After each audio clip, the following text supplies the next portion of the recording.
Hello everyone, the Hexblade Warlock is brokenly overpowered in patch 8 of Baldur's Gate 3, and I'll be showing you a build guide for it, as well as talking about a few different multi-classes that are also very strong. So the Hexblade Warlock, it's got the best cantrip selection in the game, allowing you to take the two best with Eldritch Blast and the Booming Blade cantrips. Also with this, you get the access to the shield spell, which can increase your armor class by 5 for a turn, which is nice for survivability, but this really shines when you multi-class in other classes because the Warlock only gets 2 spell slots. If you add something else that adds level 1 spell slots you can burn from that class, all the much more better. And we also get access to the Bind Hex weapon here, which can apply the Hexblade's Curse, 20% chance of applying it. It changes your weapon attack rolls to be charisma based, which is amazing because then we can go all in on our charisma stat. Then you also get a bonus action version, the Hexblade's Curse, which you can apply. It makes the target take a +2, 3, or 4 damage, and then also increase your critical hit chance by 5%. We also got, again, the access to the shield spell and Wrathful Smite, but there's also things like Hex and Hellish Rebuke, which can be pretty useful as well. Early game, Hex is really nice, so we're going to roll with that. Now for the ability score, we're going to build around our dexterity and our charisma here. So a good stat spread, you could go with a 16 dex, 14 constitution, 10 intelligence, wisdom, and 16 charisma. We don't really need another attack roll stat because charisma is going to be used for that, but dexterity is good because it gives us armor class, initiative, and it's also just good for ranged weapons as well if we wanted to ever use those. Not that we would, but because we got Eldritch Blast, but it's an option there.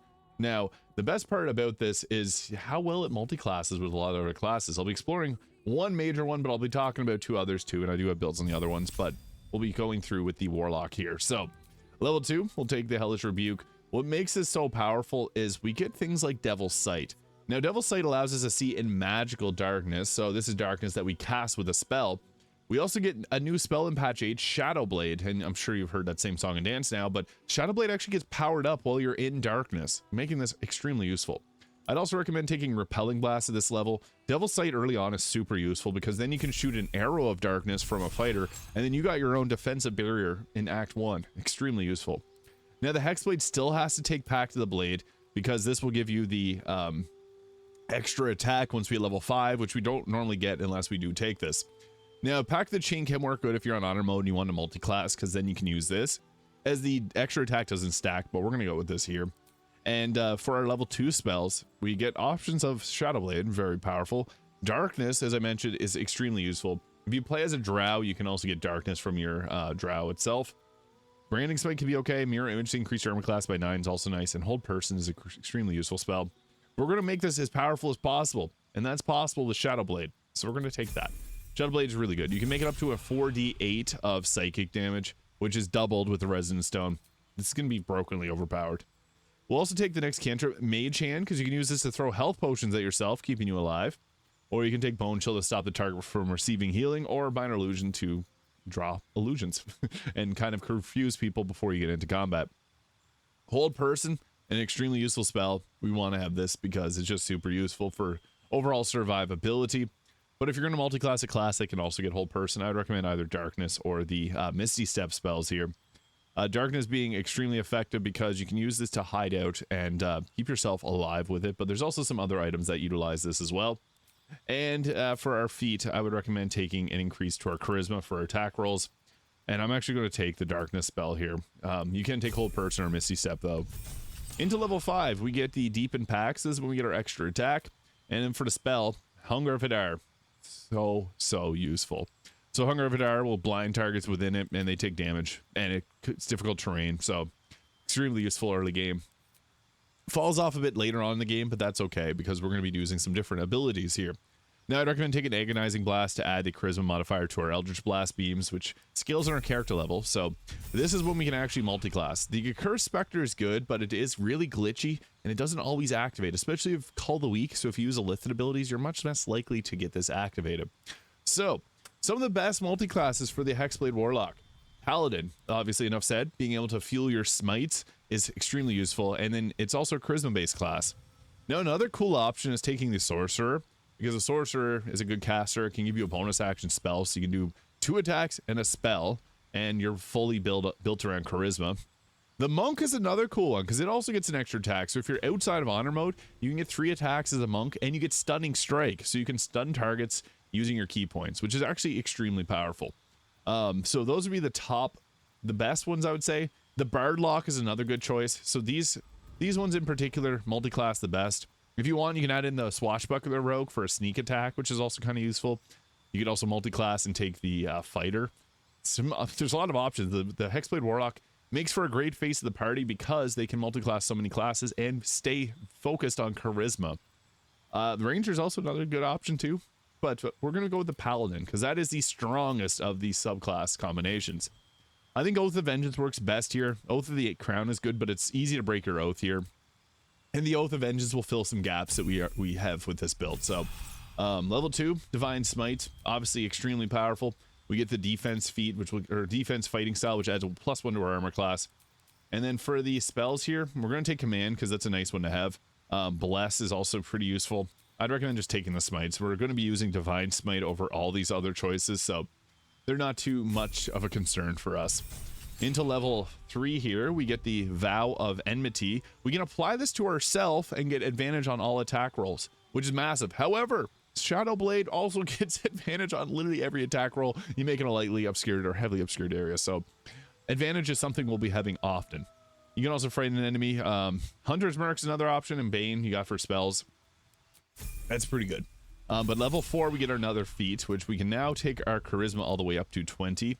And then for the, again, just take whatever spells here. There's nothing we're going to be using outside of really Divine Smite. But the extra attack.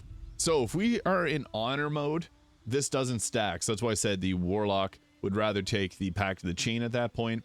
Or you would not multi-class this. You would actually multi-class the Sorcerer. Because then you could do your 2 attacks and then cast a Fireball with that. But this, outside of honor mode, 3 attacks at level 10. This is faster than a fighter gets it. Very useful.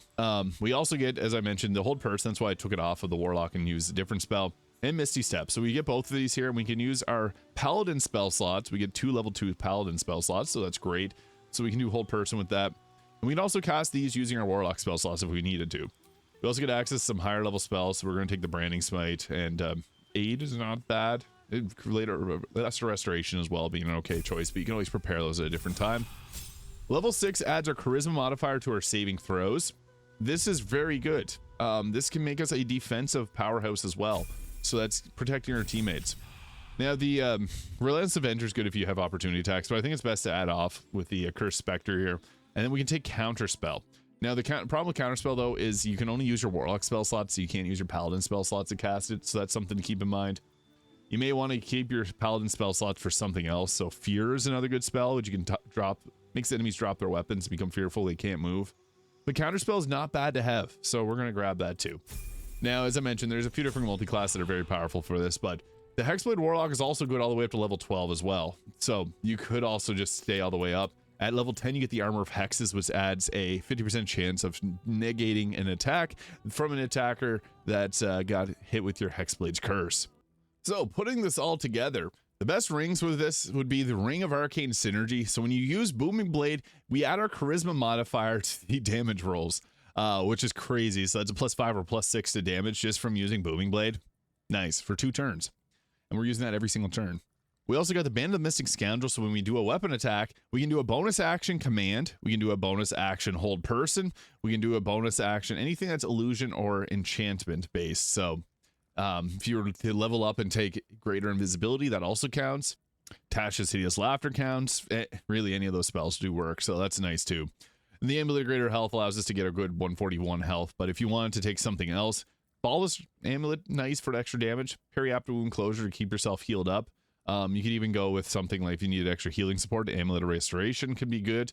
And the Spine Shudder Amulet can stack Reverberation on the target. You got the Spell Crux Amulet to regenerate your spell slots. Additional level 2 spell slot with the Spell Savant Amulet. So there's a lot of good options there.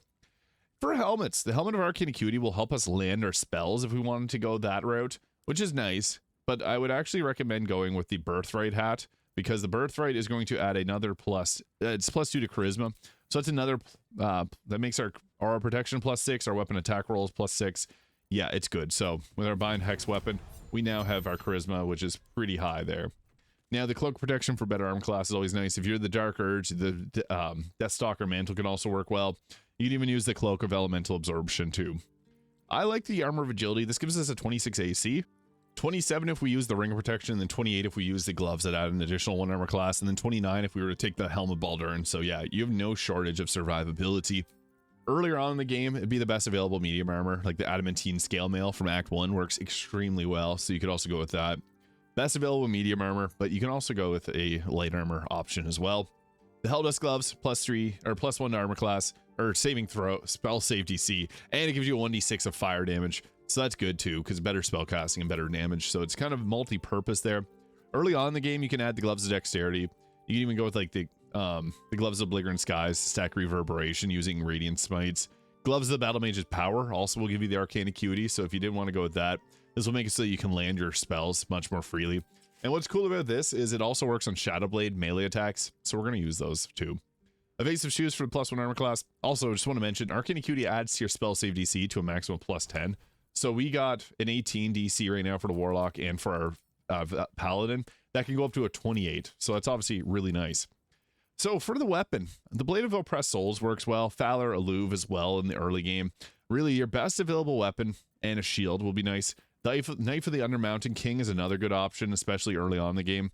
This also has the Shadowblade ability, so that's cool too, because you get that lightly obscured area, gives you advantage in your attack rolls.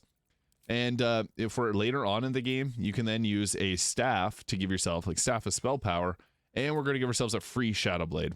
I also like the Hell Rider Longbow for that +3 to initiative, and then Viconia's Walking Fortress, super useful. So what we'll be doing is we're going to, I guess I had my packed weapon there, we're going to use the free cast of the Arcane Battery. We're going to take Shadowblade here, and we're going to upcast it to a free level 3 slot. So boom. The nice thing about upcasting it is it now does 3d8 of psychic damage, which is a lot of damage. And it has advantage on attack rolls against lightly or heavily obscured targets. So again, really nice. That's why we wanted the darkness spell, because this is going to empower it and make it that much more strong. I am a huge fan of this build. My very first playthrough is the Hexblade, or the Fiend Warlock with the Paladin. This is that much better, and Shadowblade is a huge addition alongside Booming Blade. So putting this all together, we want to have our, before we get into combat, we want to make sure that we have our weapon bound as our Hex weapon, because this will allow it to apply the Hexblade's curse. In addition, if you know you're getting into a fight, you can do the Vow of Enmity, getting advantage on every attack roll before you even get into a fight. And then always make sure you have the Aura of Protection up, because that +6 to saving throws is actually very useful for survivability's sake. When we first get into combat, the most important step here is to set up our crowd control. This means Hunger Fadar and a large group of enemies, or if you want to camp out in yourself and be more of a melee attacker, that means darkness as well. The thing with darkness is enemies won't be able to see in it, and we can see within it. So boom, cast your darkness, that's our concentration. This also works well with the strange conduit ring, because then you'll deal additional psychic damage while you have a concentration. So first thing we want to do is always go with Booming Blade, because this will power up. See, we have a 98% hit chance. It's crazy. So we're going to go with a Booming Blade. This will add the arcane synergy. Boom, 70, 14, and 24 damage. Now we have our the arcane acuity, which gives us bonus to spell save DC and spell attack rolls, and arcane synergy, which adds our spellcasting modifier to our damage rolls. Crazy. Because then we can go attack again with a 98% hit chance. Boom, critical hit, 94 damage. And then we'll just run around again and do another melee attack, because we got 3 melee attacks. Boom, 60 damage. Crazy. Now, the icing on the cake here is the Quicken Incantation. So that's from the Band of the Mystic Scoundrel. So then we can go ahead with a command. I like Approach if you're in darkness, and then you can upcast this so that we can hit 3 targets. 99% hit chance, 99% hit chance, 99% hit chance. Boom, you're mine. So yeah, then we just end our turn very satisfied, because they're now running themselves into this darkness. We get advantage on attack rolls against them, and it's incredible. The beauty of having a counterspell is you can shut down the measly little Sacred Flame if you want to. You got a lot of cool options there, so I'd recommend that's why we want it, just for the odd chance where it might be extremely useful. And you can see our group here has ran themselves right in front of us because we commanded them to. So we're going to go with a Booming Blade to start off. 99% hit chance. Boom. Yeah, 44, 6, and 14. Crazy damage. And then we'll attack again with another another main attack. 44, finish them off. 99% hit chance. Boom. 52, 14. Crazy. And then we're going to go with another Booming Blade. 99% hit chance. Boom. Yeah, it's a little bit strong. And then we can hunt down some more attackers. So we'll come over here. There's 2 more here. Boom, 98%, because she's standing on a little bit of a shadow. Shadow Blade gets empowered. And if it wasn't Vow of Enmity, will give us that advantage that we need. 95% hit chance because she's in the sun. Didn't matter. 52 damage. She donezo. And then we're stuck here with only our bonus action. But not to fear, we can do a command approach on 2 targets. So we can go boom and just outside of it. That's fine. We can just do a single level version. The beauty of command is it actually doesn't use your spell slots, or it doesn't use your concentration. So you can literally just do a single level one of those. They're now approaching us. We don't even need a Divine Smite unless we need that maximum damage. Divine Smite obviously is extremely useful. And here's a chance to actually use your counterspell. When you get hit with Command Grovel, you can counterspell it, or Psionic Dominance if you got that as well. Stop those commands. They're going to be the one thing that shuts you down. So yeah, they're going to run to the edge of darkness there. That's fine. We don't need to worry about anything because we are just going to stand here. They come to us. We hit them with the Booming Blade, get that additional damage. Boom, 50. Yeah, it's extremely strong. That's what I was saying. This build is brokenly overpowered. Now, if we run up there, we can go with a Smite to actually burn through our Smite slots. So, boom. There it is. Yeah, that's crazy. That's what I was saying. The Hexblade Warlock is overpowered, brokenly overpowered in Baldur's Gate 3. Whoa, earthquake. Yeah, it's unstoppable. Getting Booming Blade was enough. Getting Shadow Blade pushes this over the edge, and then adding in Smites and 3 attacks. Very overpowered. This is the strongest build, I believe, in patch 8 of Baldur's Gate 3. So let me know your thoughts in the comments. Hit the subscribe button below if you enjoyed, and we'll see you all in the next video.